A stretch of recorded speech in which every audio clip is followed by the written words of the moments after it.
Hello, everyone. I want to welcome you to a conversation with Lindsay Lochman and Barb Ciurej and Liz Chilson. We're talking about the Riverside Art Center's Humorous exhibition and their collaborative pieces. And I'm Stephanie Brooks. I'm the curator of the Freeark Gallery and Sculpture Garden at the Riverside Art Center.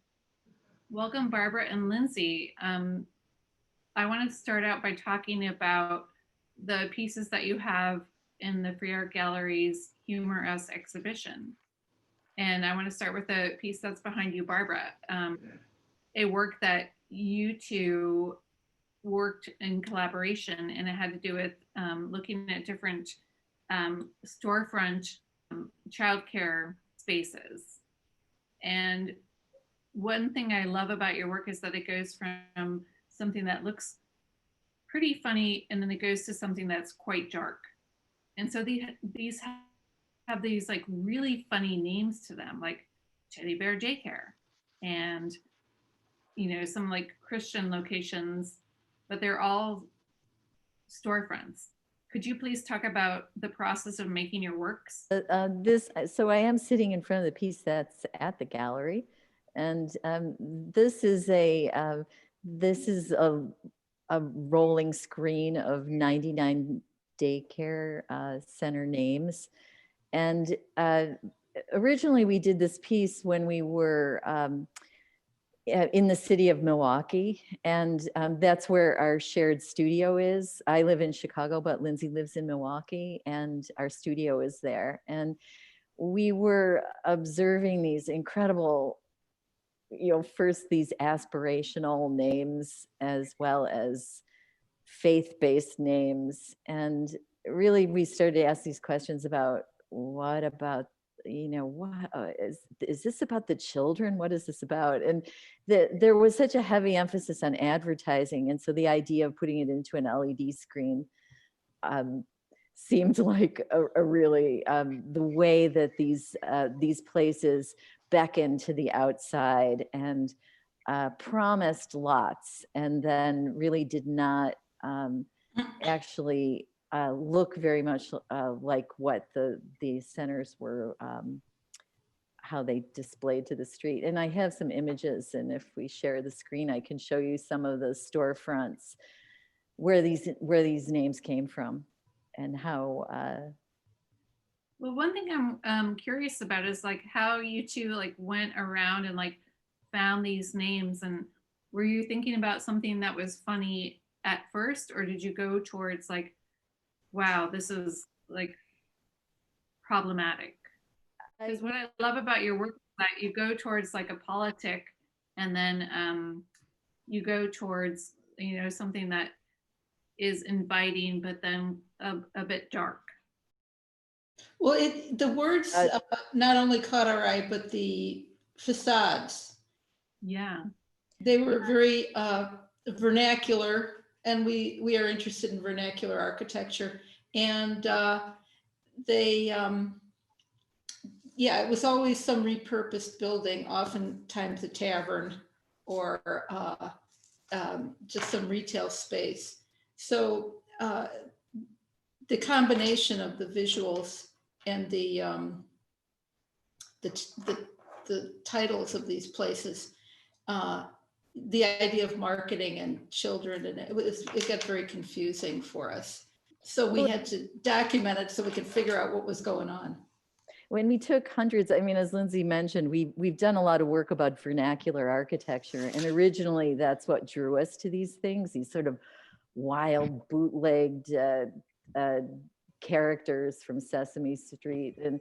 And then as we got further into it, and you'd see the names and you'd see these places, and you start realizing that the deeper social dilemmas about what we do, who's caring for our children, and what the social policies are. And so we often do a lot of research in our work. So it began in this much more benign way, sort of lively and fun. And then it got deeper as we went in. These are some of the. Even like in that last image, like I've seen some pretty scary like big bird drawings on storefronts for child daycare. And I don't know any kid who would want to like go into that kind of space. But Barbara, you and I talked about how you know, even now, like with the pandemic, like this piece is really powerful and important when we think about the politics of work, especially for women, and how one might need to like put their children in daycare. Absolutely. I mean, that's why I love that you included this piece, because it seems like it has this new resonance now in the context where people find themselves at home. The childcare possibilities are often shut down, or people are paying for childcare, but they have to keep their kids home because of quarantining and what was once, I mean, many of these places, anybody in an urban environment may be familiar with these facades because they often line urban thoroughfares, and you see it. But suddenly, and so there was always an economic disparity between what these childcare centers represent. But now that people find themselves in the position of caring for their kids at home, and you know, like during this pandemic, so many aspects of inequality have been brought to the surface, and this is just one more. And now it's not just simply for people in poverty, or in lower incomes, but it's definitely affecting everyone. And I think that for those reasons, this piece suddenly brings this aspirational quality, and then what these promises are delivering, but with no support. You know, how are you supposed to deliver your little Einsteins for your open loving arms academy, and when you're a working family and you're trying to work from home, and you know, just suddenly these social burdens, and really the economics of these social policies. But this is a book that we did that was because we installed this work here. We had always been curious about how to combine this work into some other form, and so we made this ABC book that were a collection of these kinds of characters, and The what we were messages. seeing, the messaging from the child care centers. So it goes all the way up to Z. You know, as we were delving and photographing these things, as you said, the politics of this, and the realities, the economic realities, and the social policies of. Well, this is childcare for. Oh, this is. I was just going to say this is childcare for essential workers, and this is what we're looking at now. And has it improved? Has it, you know, is it maintained? We aren't quite sure, but it's certainly a problem for those workers specifically.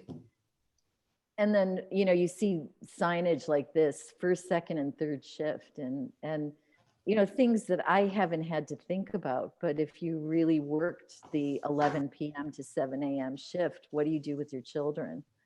And the idea that many of these childcare centers had blinds, and they weren't suited. You know, they weren't initially designed as childcare centers. They were repurposed storefronts, or sometimes bars, and there isn't a lot of natural light. There's no play space. And although we were only looking at these places from the outside, they certainly begged a lot of questions about what is going on here. And this is the future. These children need to be taken care of. And you know, then of course, you know, in Illinois, we had, under our previous governor, there were some draconian cuts to childcare subsidies, and you really begin to pay attention to those things when you're seeing these. And when we've exhibited this work or other people have looked at it, and Stephanie, this happened to you too. You start saying, "Oh yeah, there's that place on Chicago Avenue, and I pass it all the time, and it's teddy bears." Or these things are really part of the urban fabric, and if they aren't part of your reality, they should be. Yeah, So. I mean, I think I made that joke to you both when we were writing before we're doing this conversation now, and it was called Teddy Bear Daycare, and I thought, is it for teddy bears or teddy bears watching the kids? And it was a repurposed store like you're talking about. And then I just think about like the children who like are there, and I wonder about their families, and I don't know, my affective relationship.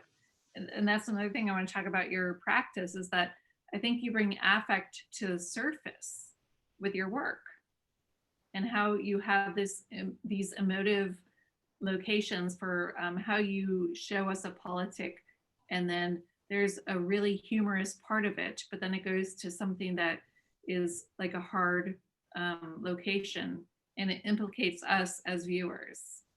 And so I'm wondering if you can talk about that, and maybe within the other piece that you have in the humorous exhibition. Okay. Would you pass through that, Barb? Yeah. Oops. Because it looks really like delicious and funny, but then you're talking about, I love this. Yeah. The process views has to do with landscapes that are based on different sad landscapes. And so maybe I guess I'm asking if you can talk about food in its relationship to landscape. Okay. Well, if you go back one, Barb, the processed views is the work that's in the show, and it's what we had a vision of this whole thing, I think, which sprang out of our kids' caregiving, and there you try and feed nutrition. There's always this competition with party food and fun food, and so this project is this is the book form of an exhibition photos, but it shows the 10 industrialized food groups, and which sort of correspond with salt, sugar, fat, colors, industrial colors. And what we're doing is just interpreting this menu of foods that's become available to us in the recent past. And it's kind of a frontier, we think, the frontier of as our country's more involved in eating via agribusiness and via industrial production and through marketing. So we don't approve of any of those. We didn't when we were little, but it's this competition we're in. And I think we realized as we did the research and as we just looked at what was around us, that there's this seductive quality to a lot of these industrialized food because there's a lot of marketing involved and sales are important.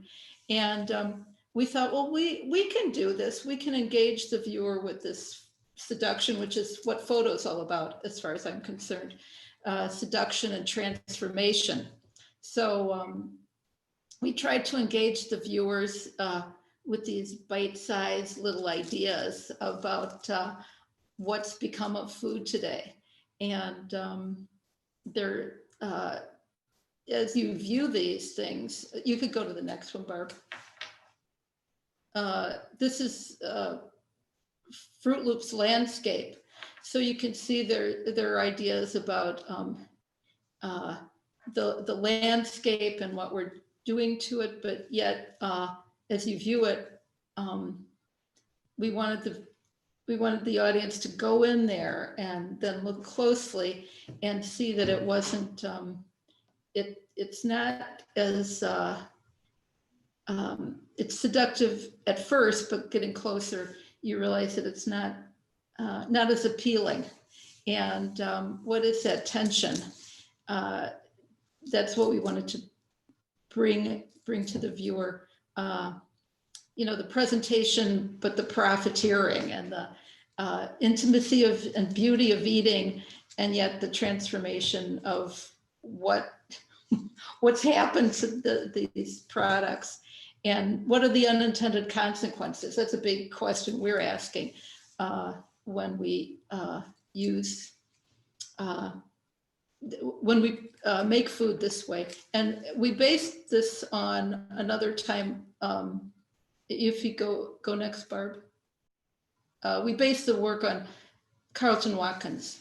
He's the quintessential landscape photographer of the American West, who photographed in about 1870. And this is sort of a parallel. We feel like now it's a time when there was an opening of the frontier in 1870. And we were looking at the extraction industries, mining. This is a lumber mill and lumber transport in California. And this one, 1 foot for Watkins was in his commercial clients, which were these railroads mining lumber. And then the other foot, he's known for photographing Yosemite Valley, and his work was pivotal in creating the national park, Yosemite. And so we thought, well, here it is, all this beauty on one hand, and all this commerce and exploitation and destruction on the other. And I think that speaks to Americans' obsession with technology. Can you do it? We can do this. Let's do it. Who cares what happens? Or let's not worry about it now, because it's a marvel. So here's and you could see the images. Watkins is the black and white image. 100 years later, we recreated these scenes in this case, flaming hot Cheetos and junk snack food. And what's the next one, Barb?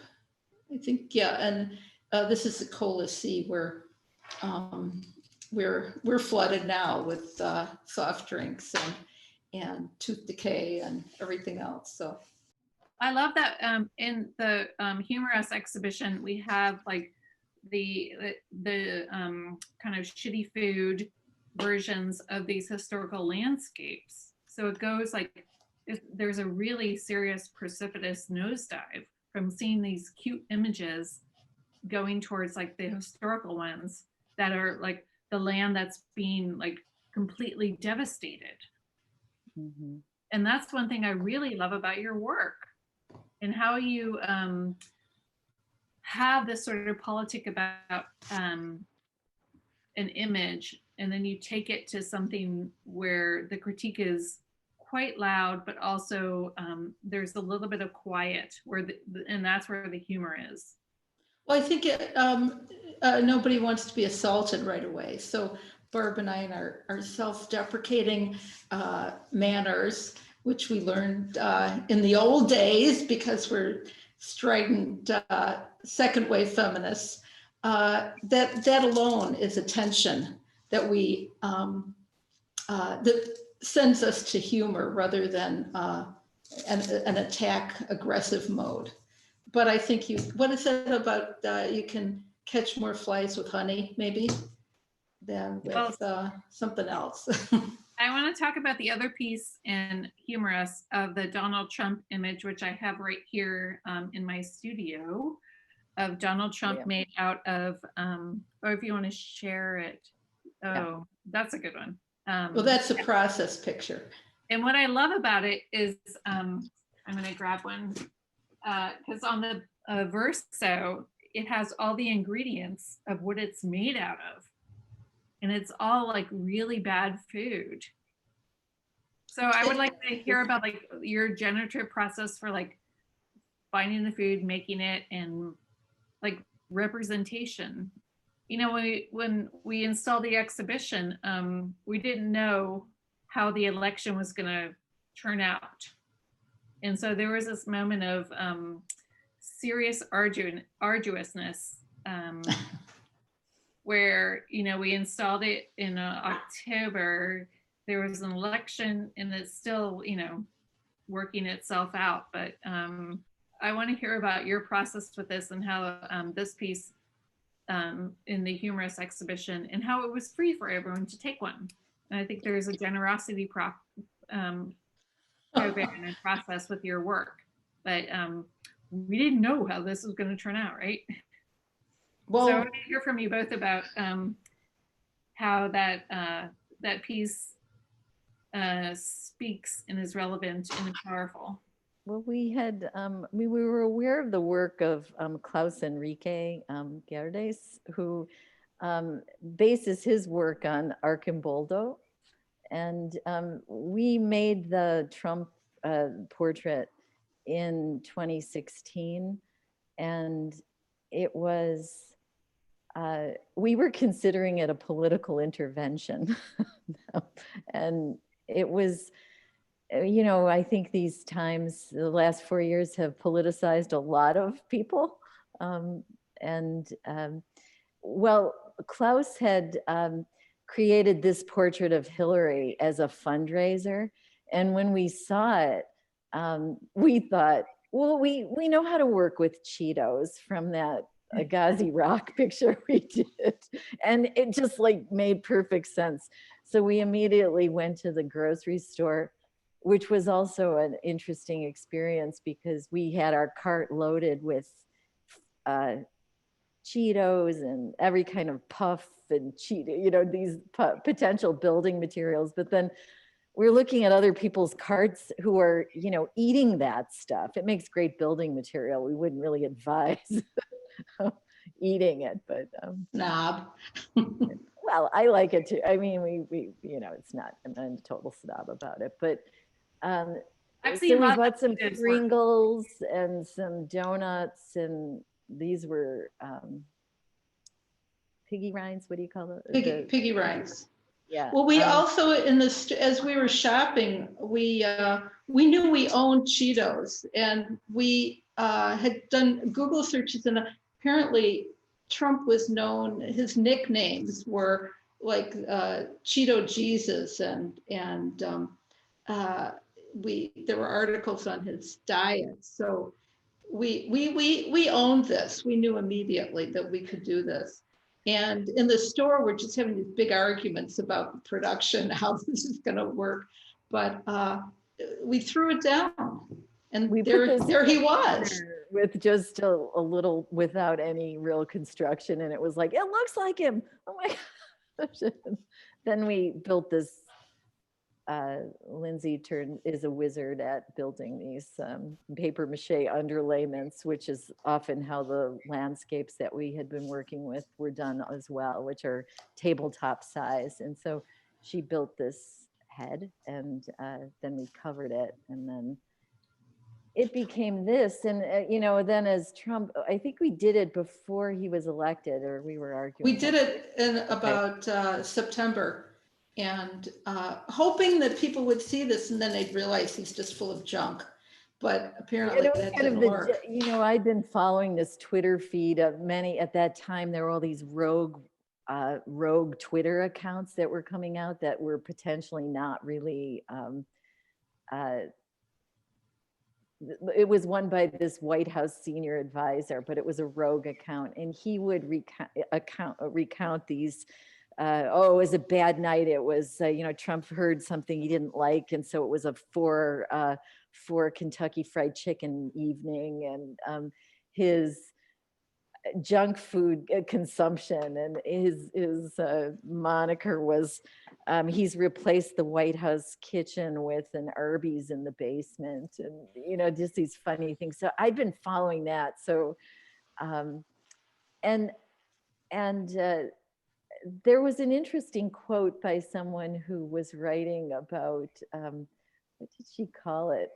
You know, that these fictions of the time, these rogue Twitter accounts were like liberal self-care. You know, you really wanted to believe that there were there was some sanity somewhere on the inside as we were just at the beginning of that slide of the overused word, unprecedented behavior, just, and so the fact that we were giving these away, we had a set, we were in Colorado when there was a Trump rally, and we were giving them to the local restaurants, which when we leave our tip, we'd leave that card there, which usually you'd then see the waiters in the kitchen cracking up over these cards. So it was a really fun way to get them into public hands.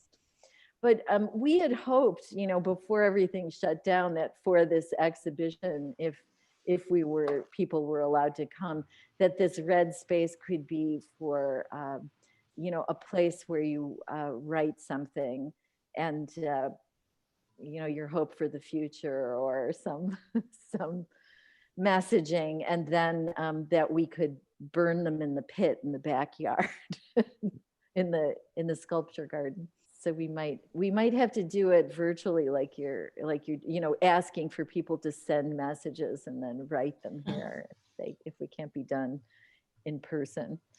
But it would be nice to have that continue that metaphor that he's gone up in flames. Right.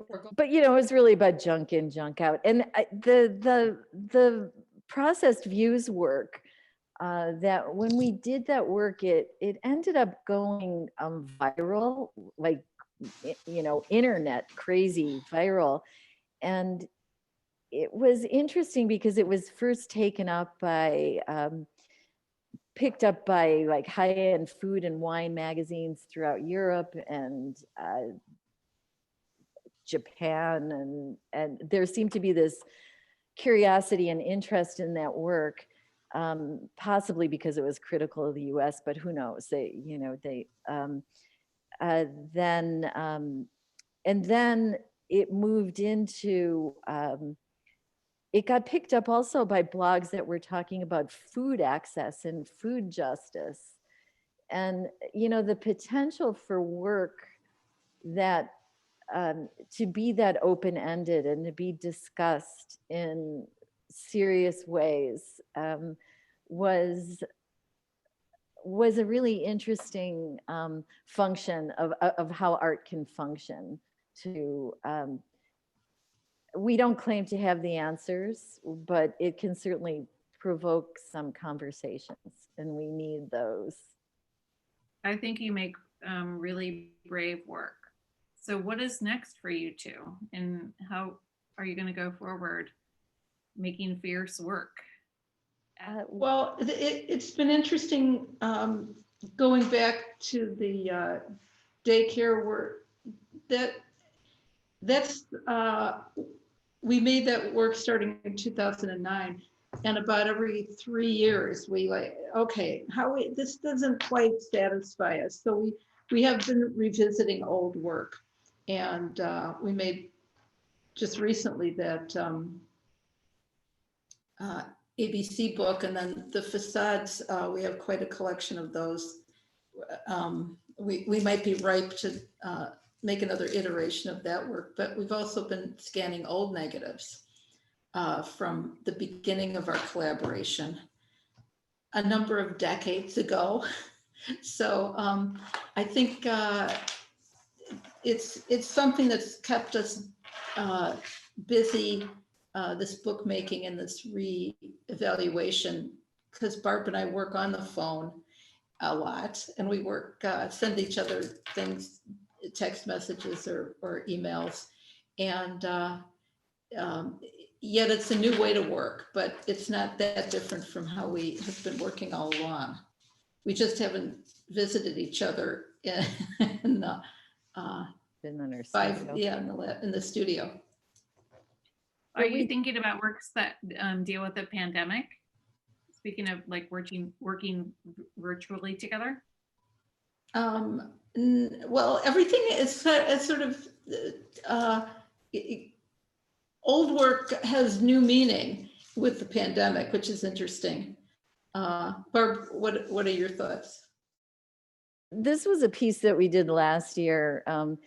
And, you know, to Lindsay's point about like work that you make, and then suddenly in this pandemic year, things begin to have this other kind of resonance. But this was a body of work called Recipes for Disaster, which is a cookbook, and it incorporates these recipes. Well, we like to sum it up by saying it's the climate crisis is told through risk-laden desserts.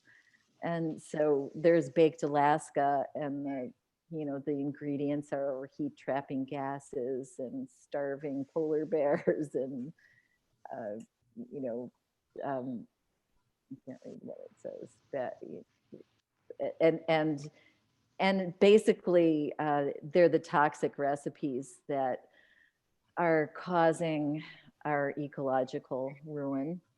So there's a bit of science in it. And we were making this, now it seems everyone's, the term, before the term stress baking was out, but we've been baking for years. But we'd been stress baking our way through the climate crisis here. And this was an image called Feedlot Brownies, and it was, we happened to be in Colorado, and we were looking, doing Google Earth searches for the feedlots. And as we were looking at them from the Google Earth view, they look like brownies. And that just triggered this idea, because we've been working with food before. And the accessibility of that topic, which everybody eats, and everyone has a different point of view about it. And now I'm just so interested in this return to people, if they have the many people are cooking more at home, and comfort food is more important than ever, and the familiarity and the way that food as a topic really triggers so many emotions and deep memory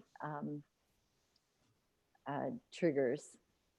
So these were the impetus for the book really came when they started to, they took down the environmental protection website under the Trump administration, the Environmental Protection Agency. And it was, it's really funny.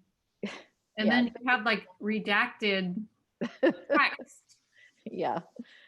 So these are, so this was, it was like that. It was like these, if the access to science-based climate facts are disappearing from the public record, then maybe we should collect it into this cookbook and have it be a record. And it's also that same idea of something that's accessible, and breaking down these huge crises into bite-sized ingredients was the only way we could understand it. So why not to see if it would be a good generator of thought.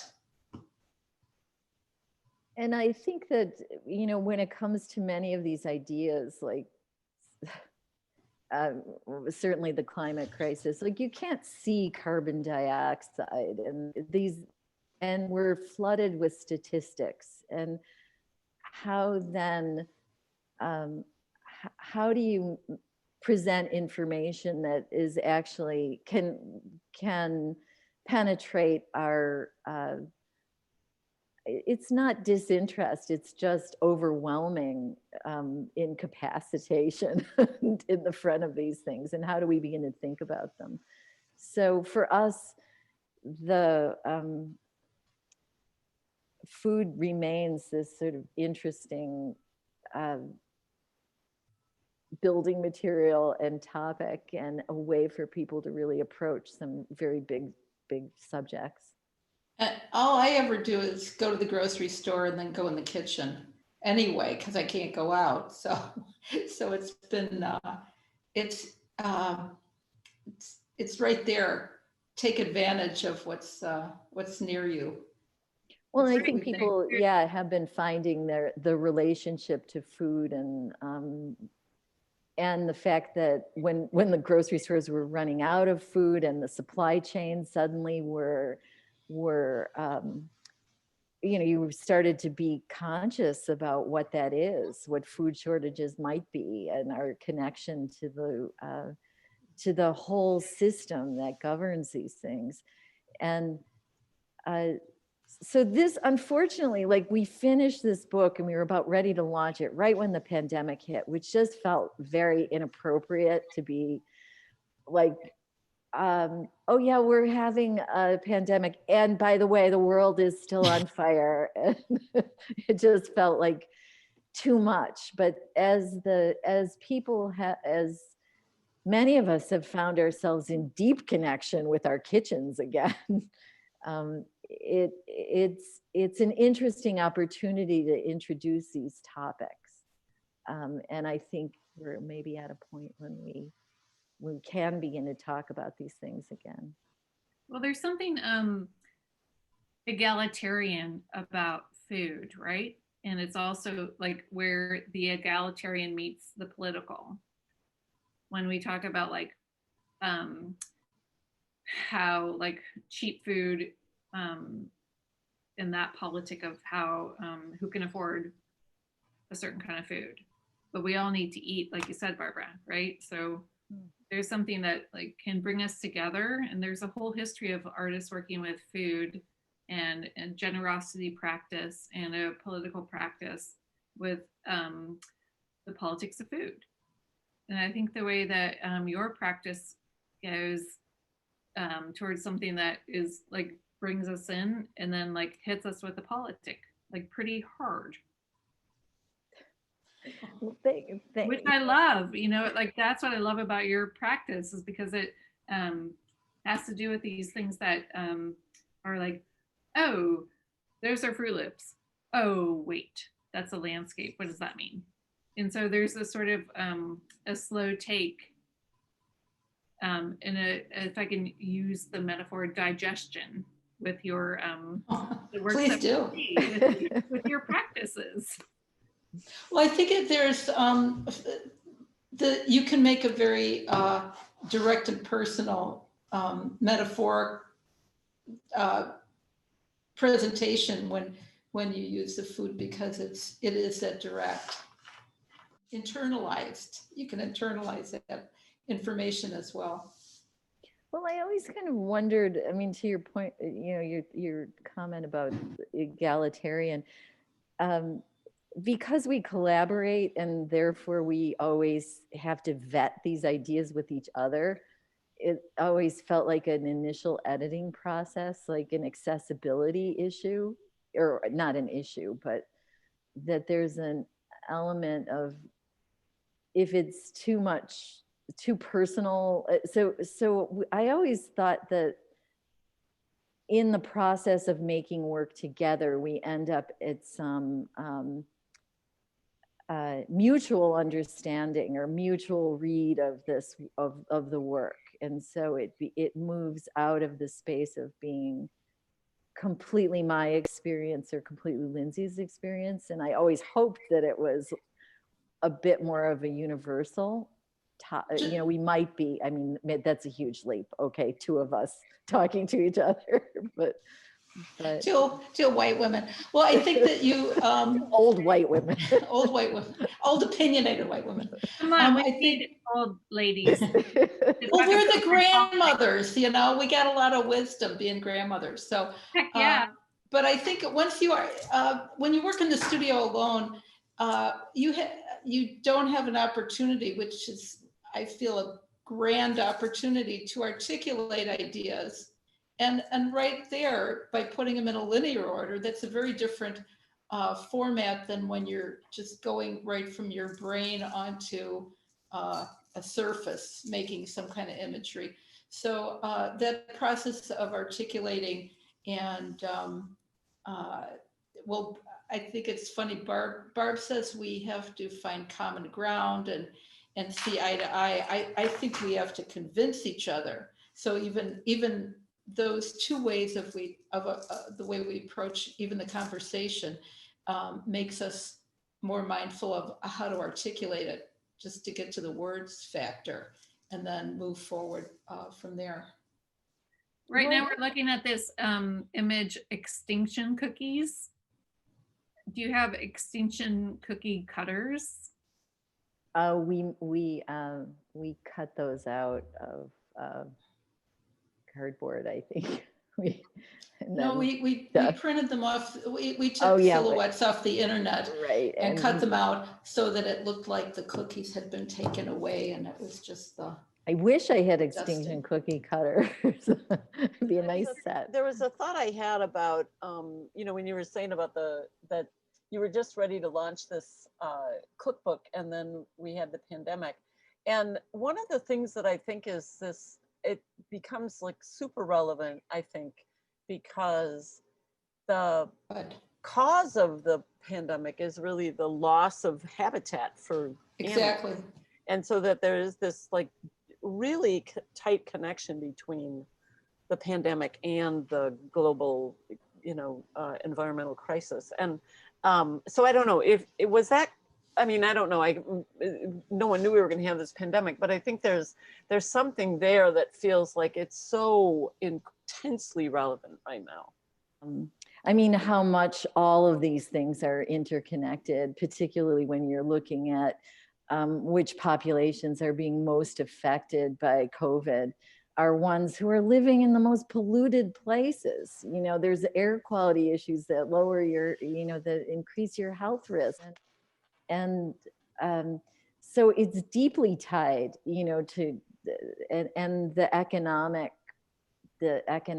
and whose land and who, you know, where these things exist. And I mean, maybe as we start to look look into the future and wonder, now that we've been given this pause, and there was a pause where the carbon went down in the atmosphere when people weren't traveling, and like what is possible. 8%. It's all back again, but you know, what had always been said, it's impossible. You can't just shut industry down.